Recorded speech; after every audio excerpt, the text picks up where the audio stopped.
Hello everyone, welcome back to my new blog. তো আজকে ছিল আমার বান্ধবীর গায়ে হলুদ। মুনমুন এখানে রেডি হয়ে আছে, এখানে লিপি এখানে রেডি হয় নাই। লিপি একটা কথা বলবো, তুই না বাংলাতে ব্লগ বানাস? সত্যি হিন্দি আচ্ছা বাংলাতে সবাই এটা নিয়ে বলছে আমাদের বাড়িতে, জানি। 2000 years later. তো এখানে এখন আমরা সবাই রেডি হয়ে বেরিয়ে পড়েছিলাম জল ভরতে যাওয়ার জন্য।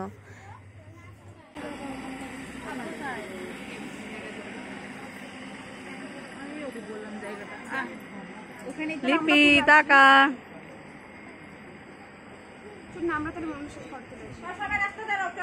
চলো।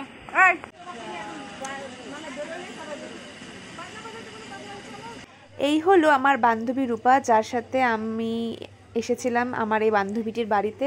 এখানে আজকে হলুদ, তাই জন্য সবাই এখানে হলুদ শাড়ি, বাচ্চারা হলুদ জামা পরেছিল।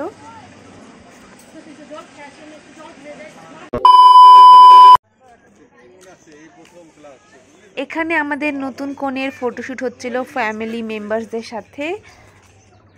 দেখতে দেখতে গায়ে হলুদের সময় চলে এলো আমার বান্ধবীটির।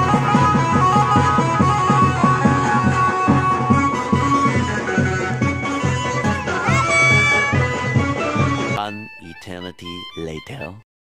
এখানে রূপা আর আমি মিলে দুজনেই বাড়ির অন্যান্য সবার সাথে আমরা জল ভরতে বেরিয়ে পড়েছিলাম।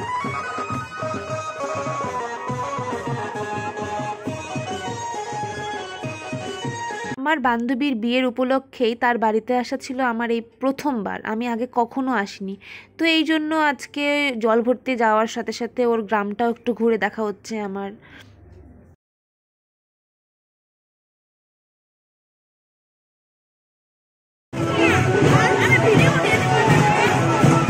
এদিকে যত মন্দির আছে সেগুলোতে আমরা পুজো দিতে দিতে এগিয়ে পড়ব।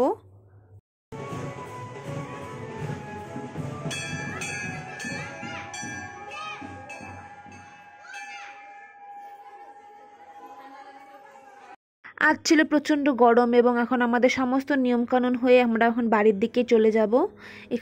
সেখানে এসেছিল আশীর্বাদ করার জন্য ইনারা, তাই জন্য নাচ গান করা হচ্ছে।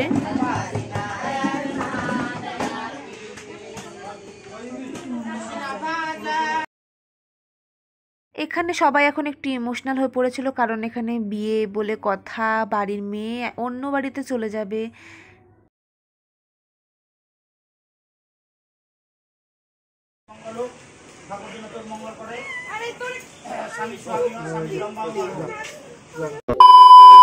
এখানে এখন হলুদ লাগানোর পর্ব শুরু হবে, কিন্তু আসল ঘটনা তো রেডি হওয়ার সময় হবে, আপনারা দেখতে থাকুন।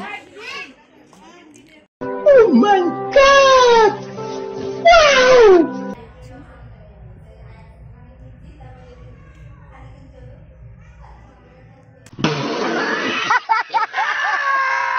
আজকে মনে হচ্ছিল রেডি হয়ে বেরোতেই পারবো না, থ্যাংক গড পার্বতী না হলে তো আজকে মনে হয় বিয়ে বাড়ি আসাই হতো না আমাদের। আচ্ছা যাই হোক, বিয়ে বাড়ি বলে কথা, একটু অসুবিধা তো হতেই পারে। এখানে আমাদের আরও বন্ধু চলে এসেছিল, তারপর আমরা গিফট দিয়ে তাড়াতাড়ি একটু এনজয় করছিলাম, বান্ধবীর বিয়ে বলে কথা বস। এমনিতে দেরি হয়ে যাওয়ার জন্য তাড়াহুড়ো করে যা পেরেছি রেডি হয়ে বেরিয়ে পড়েছি, তো নিজেকে দেখাই হয়নি। তাই কেমন লাগছে একটু বলবেন কমেন্ট করে। কোনো বর আসেনি, তাই জন্য আমরা ভাবছি একটু বান্ধবীর সঙ্গে সময় কাটিয়ে নিই, না হলে পরে তো আর পাবো না। সবাই গ্রুপ ফটো নিয়ে আমরা তারপর বেরিয়ে পড়েছিলাম বরকে আনতে। এরপর শুভ দৃষ্টির সময় চলে এসেছিল।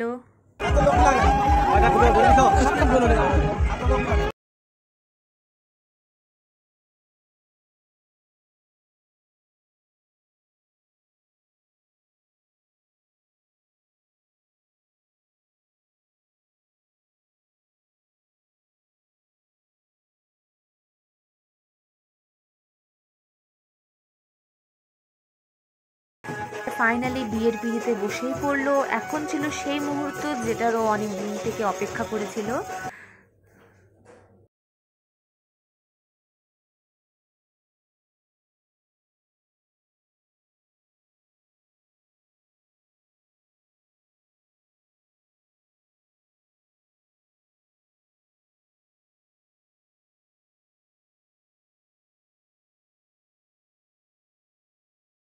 এখন অনেক রাত হয়ে পড়েছিল, তাই জন্য আমরা বাইরে বেরিয়ে যাচ্ছিলাম কিছু খেতে।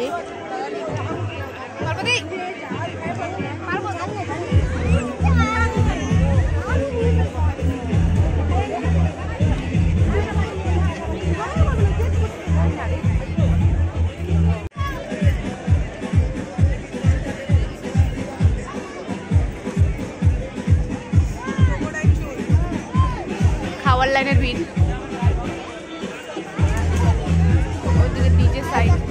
এভাবেই অনেক রাতের মধ্যে তারপর আমার বান্ধবীর বিবাহ সম্পূর্ণ হয়ে পড়েছিল, কিন্তু সিঁদুরদান হয়নি, কারণ সেটা কাল বাসি বিয়ের দিন সকালবেলা হতো। কিন্তু সকাল সকালই আমাকে ফিরে আসতে হয়েছিল, কারণ আমার পরের দিনই পরীক্ষা ছিল। যে আমরা সবাই একসাথেই বেরিয়ে পড়েছিলাম। এখানে আমি ট্রলি নিয়ে চলছি। দিনটাও এমন ছিল যে আমরা একটা টোটোও পাচ্ছিলাম না, তাই জন্য অনেক চলার পরে আমরা এখানে একটি টোটো পেয়েছিলাম। তারপর এই টোটোটি করেই আমরা বাস স্ট্যান্ডে গিয়েছিলাম, কারণ আমরা চারজনে একই জায়গাতেই যাব, তাই জন্য একই বাস স্ট্যান্ডে গিয়ে একই বাসে উঠেছিলাম।